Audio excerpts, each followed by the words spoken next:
नमस्कार, छत्तीसगढ़ से जुड़ी बिगुल की खबरों में आपका स्वागत है। अपने राज्य की तमाम बड़ी खबरों से लगातार अपडेट रहने के लिए कृपया द बिगुल न्यूज को सब्सक्राइब कर लीजिए। राजधानी रायपुर में राष्ट्रीय आदिवासी नृत्य महोत्सव का आयोजन जारी है। छत्तीसगढ़ के 22वें राज्योत्सव के मौके पर साइंस कॉलेज ग्राउंड में इस बार 10 देशों के अलावा 27 प्रदेशों से आए हुए करीब 1,500 कलाकारों का स्टेज परफॉर्मेंस देखने भारी संख्या में भीड़ खींची चली आ रही है। द बिगुल न्यूज को मिली जानकारी के अनुसार लोगों की बढ़ती भीड़ और उत्साह को देखते हुए 3 नवंबर को समाप्त होने वाला यह आदिवासी नृत्य महोत्सव अब 2 दिन और बढ़ाकर 5 नवंबर तक जारी रखा जा सकता है। इस बार के राष्ट्रीय आदिवासी नृत्य महोत्सव में देश भर के लगभग सभी राज्यों और केंद्र शासित प्रदेशों के अलावा विदेशों से मोजाम्बिक, टोगो, मंगोलिया, रूस, इंडोनेशिया, सर्बिया, न्यूजीलैंड, इजिप्ट और मालदीव से करीब 1500 कलाकार अपना बेहतरीन परफॉर्मेंस दे रहे हैं।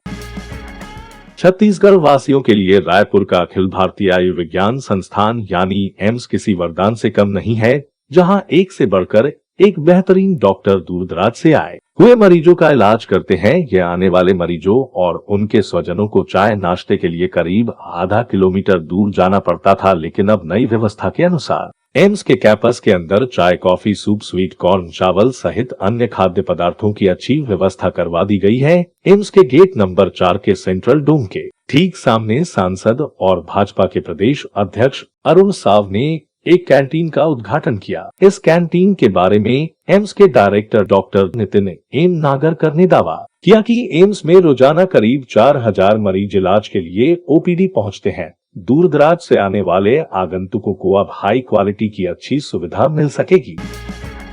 छत्तीसगढ़ में अगले साल होने वाले विधानसभा चुनाव से पहले कांग्रेस ऐसे नेताओं की तलाश कर रही है जो संगठन और सरकार के विरुद्ध सोशल मीडिया पर पोस्ट कर रहे हैं। कांग्रेस ने सभी जिला अध्यक्षों को पत्र लिखकर उन नेताओं की सूची मांगी है जिन्होंने अपने बगावती तेवर दिखाए हैं। दरअसल हाल में ही कांग्रेस की प्रदेश कार्य समिति बैठक में कई नेताओं के आपत्तिजनक पोस्ट को लेकर प्रदेश प्रभारी पीएल पुनिया ने नाराजगी व्यक्त की थी। उस नाराजगी के बाद अब प्रदेश संगठन ने अपने कड़े तेवर दिखाने शुरू कर दिए हैं। पीएल पुनिया और प्रदेश अध्यक्ष मोहन मरकाम ने इस बारे में 2 टूक कहा था कि चुनावी साल में अनुशासनहीनता बर्दाश्त नहीं की जाएगी। इंटरनेट मीडिया पर पार्टी और सरकार के खिलाफ कुछ लिखा तो संबंधित पर कार्रवाई होगी। कांग्रेस के प्रदेश संगठन महामंत्री अमरजीत चावला ने भी पार्टी पदाधिकारियों कार्यकर्ताओं को अनुशासन में रहने की नसीहत दी है।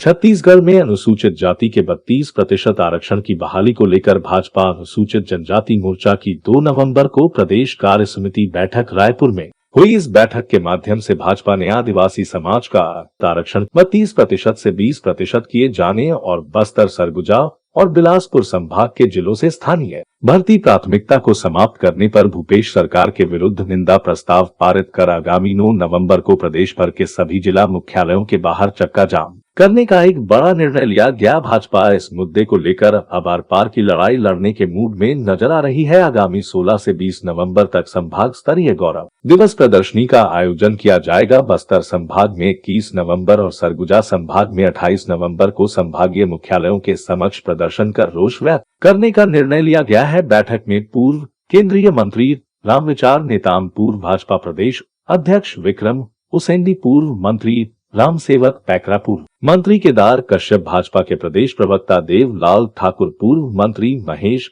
गागड़ा और मोर्चा के प्रदेश अध्यक्ष विकास मरकाम के अलावा अनेक बड़े आदिवासी नेताओं ने बताया कि आगामी 10 दिसंबर को शहीद वीर नारायण सिंह की बलिदान दिवस को भाजपा ने जनजातीय अधिकार दिवस के रूप में मनाने का निर्णय लिया है। इसके अंतर्गत बस्तर, सरगुजा और बिलासपुर संभाग के सभी अनुसूचित जनजाति विधानसभा मुख्यालय में प्रदर्शन का भी आयोजन किया जाएगा। एलोपैथिक के अलावा अन्य वैकल्पिक चिकित्सा सुविधा लेने वालों के लिए यह खबर बहुत महत्वपूर्ण है। छत्तीसगढ़ के सभी सरकारी होम्योपैथिक और यूनानी औषधालय, जिला आयुर्वेदिक चिकित्सालय, आयुष पॉलीक्लिनिक, आयुष विंग आदि में संचालित स्थापित आयुष केंद्रों और महाविद्यालय चिकित्सालय में विशेष ओपीडी का संचालन किया जाता है, जिसके अंतर्गत प्रदेश भर में आयुर्वेद, योग और प्राकृतिक चिकित्सालय, यूनानी, सिद्ध एवं होम्योपैथिक पद्धति से इलाज होता है। हर गुरुवार को लगने वाले विशेष ओपीडी में प्रदेश भर में अब तक 1,98,598 बुजुर्गों का निःशुल्क इलाज किया जा चुका है। सरकारी स्वास्थ्य विभाग से जुड़ी एक और अच्छी खबर सामने आई है। अब आयुष्मान भारत प्रधानमंत्री जन आरोग्य योजना के अंतर्गत किडनी ट्रांसप्लांट और ब्रेन एंजियोग्राफी का इलाज निशुल्क हो सकेगा। छत्तीसगढ़ के स्वास्थ्य विभाग के संचालक भीम सिंह ने बताया कि मरीजों को बेहतर इलाज मिल सके, इसके लिए हमने किडनी ट्रांसप्लांट सर्जरी और ब्रेन एंजियोग्राफी के इलाज को आयुष्मान के पैकेज से जोड़ा है। बिस्तरों की दर भी बढ़ा दी गई है। आने वाले समय में डायग्नोस्टिक सुविधाएं भी जोड़ने की तैयारी चल रही है। स्वास्थ्य विभाग से मिली एक अन्य जानकारी के अनुसार छत्तीसगढ़ में हर महीने 3000 से अधिक हितग्राहियों का उपचार आयुष्मान योजना के अंतर्गत निशुल्क किया जा रहा है। इस योजना से बीते 2 वर्षों में करीब 20 लाख से अधिक मरीज लाभान्वित हो चुके हैं। आयुष्मान योजना के अंतर्गत फिलहाल 1,59,00,000 से अधिक लोगों ने ई हेल्थ कार्ड बनवाया है, जिससे उन्हें उपचार का सही लाभ मिल सके। यदि राज्य सरकार की यूनिवर्सल हेल्थ स्कीम लागू हो जाती है तो ये फायदा लेने वालों की संख्या दुगनी हो जाएगी। छत्तीसगढ़ में 1 नवंबर से धान खरीदी के साथ अवैध धान खपाने के काले कारोबार का खेल भी पहले ही दिन से शुरू हो गया है। इस गोरख धंधे में दूसरे राज्यों का अवैध धान को छत्तीसगढ़ में 2500 रुपए क्विंटल की दर पर खपाने का काला कारोबार बीते कुछ सालों से बदस्तूर जारी रहा है। पहले ही दिन 1 नवंबर को कवर्धा और गरियाबंद जिले में अवैध धान पकड़ाया है। धान के इस खेल में नकेल कसने राज्य पुलिस और परिवहन विभाग की संयुक्त टीम दूसरे राज्यों से आने वाले अवैध धान के परिवहन की निगरानी की नई तैयारी में लग गई है। इसके लिए परिवहन विभाग ने महाराष्ट्र, उड़ीसा, मध्य प्रदेश, आंध्र प्रदेश, उत्तर प्रदेश से लगे हुए सभी 16 चेक पोस्ट में निगरानी बढ़ा दी गई है। अब नई व्यवस्था के अनुसार बिना वजन करवाए अब बॉर्डर से मालवाहक गाड़ियों को एंट्री नहीं मिलेगी। ड्राइवर, कंडक्टर से पूछताछ और गाड़ी को अच्छे से जांच करने के बाद ही छत्तीसगढ़ में प्रवेश करने दिया जाएगा। यहाँ ये बताना भी लाजमी है कि बॉर्डर में निगरानी करने वाले अधिकारी कर्मचारी भी धान के इस खेल में लंबे समय से शामिल रहे हैं। ऐसे में शासन के उच्च स्तरीय आदेशों का कितना असर होगा, इसमें भी संदेह बना हुआ है।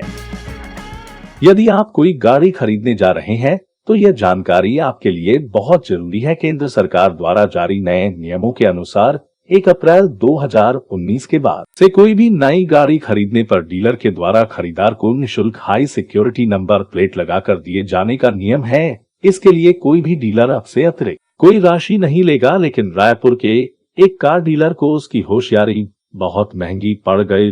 रायपुर के संयुक्त परिवहन आयुक्त दिवाली त्योहार के दौरान बिना नंबर प्लेट कार बेचने वाले रायपुर के शुभ होंडा ऑटोमोबाइल डीलर का रजिस्ट्रेशन 1 महीने के लिए सस्पेंड कर दिया है। साथ ही अन्य ऑटोमोबाइल डीलरों को भी यह चेतावनी दी गई है कि वह खरीदारों को बिना नंबर प्लेट वालों की डिलीवरी न करें, वरना उनके विरोध भी कड़ी कार्रवाई की जाएगी। किसी भी डीलर के द्वारा नंबर प्लेट का पैसा लेने और बिना नंबर प्लेट के वाहन डिलीवरी देने पर उनके विरुद्ध कानूनी कार्रवाई का प्रावधान है। कार शोरूम संचालक शुभ होंडा ऑटोमोबाइल ने अपनी सफाई में बताया था कि दिवाली और धनतेरस की मुहूर्त की वजह से बिना हाई सिक्योरिटी नंबर प्लेट के वाहनों की डिलीवरी की गई थी, लेकिन आरटीओ के सामने डीलर की चालाकी काम नहीं आई और उसका लाइसेंस सस्पेंड कर दिया गया।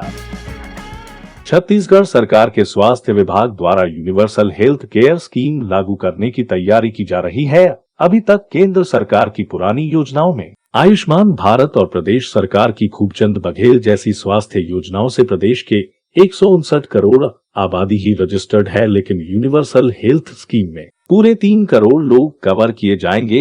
इस तरह प्रदेश के किसी भी व्यक्ति को इलाज, जांच और दवा के लिए एक भी पैसा खर्च नहीं करना होगा। स्कीम में प्राइमरी, सेकेंडरी, क्रिटिकल और सुपर स्पेशलिटी जैसे इलाज शामिल होंगे, यानी मामूली रोग से लेकर किडनी, लीवर, हार्ट, कैंसर जैसी गंभीर बीमारियों के इलाज में भी लोगों के पैसे नहीं लगेंगे। यूनिवर्सल हेल्थ स्कीम पूरी दुनिया में सरकारी सिस्टम में मरीजों को राहत देने के लिए एक नई अवधारणा है। नई यूनिवर्सल हेल्थ केयर स्कीम केंद्र सरकार की आयुष्मान भारत और छत्तीसगढ़ की खूबचंद बघेल जैसी स्वास्थ्य योजनाओं के साथ लागू होगी। अभी तक आयुष्मान और खूबचंद बघेल जैसी योजनाएं मरीजों को बीमारियों में सुरक्षा कवच के तौर पर काम करती रही है, जिसमें केवल पंजीकृत मरीजों को ही फायदा मिल रहा है। वर्तमान में जारी आयुष्मान भारत और खूबचंद बघेल स्वास्थ्य योजनाओं से प्रदेश की आधी आबादी यानी 159 करोड़ लोग रजिस्टर्ड है, जिससे अभी तक 30 लाख लोग सुविधाओं का लाभ भी ले चुके हैं। लेकिन यूनिवर्सल हेल्थ स्कीम के लागू हो जाने से छत्तीसगढ़ की पूरी आबादी को कवर होगी। प्राइवेट अस्पतालों में मरीजों को महंगे इलाज के खर्चे से बचाने के लिए फिलहाल यह स्कीम स्वास्थ्य विभाग द्वारा प्रस्ताव के रूप में तैयार की गई है। शासन की मंजूरी के बाद इसे जल्द ही लागू किया जाएगा। छत्तीसगढ़ की हर छोटी बड़ी खबरों से लगातार अपडेट रहने के लिए कृपया द बिगुल न्यूज को सब्सक्राइब करना ना भूले। ब्यूरो रिपोर्ट, बिगुल न्यूज।